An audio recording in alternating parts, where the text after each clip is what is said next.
28ನೇ ಪ್ರಶ್ನೆ equal to 3/5 ಮತ್ತು cos theta equal to 4/5 ಆದರೆ ಸೈನ್ ಸ್ಕ್ವೇರ್ ಥೀಟಾದ ಬೆಲೆಯನ್ನ ಕಂಡುಹಿಡಿಯಿರಿ.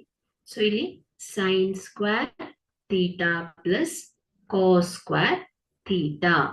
ಸೊ ಇಲ್ಲಿ ಸೈನ್ ಏನಿದೆ 3/5 whole square plus cos theta 4/5 whole square.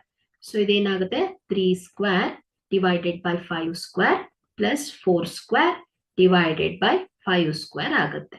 So ಇಲ್ಲಿ 3 3 9 divided by 5 5 25 4 4 16 divided by 5 5 25. So ಛೇದಗಳು ಸಮನಾಗಿದೆ.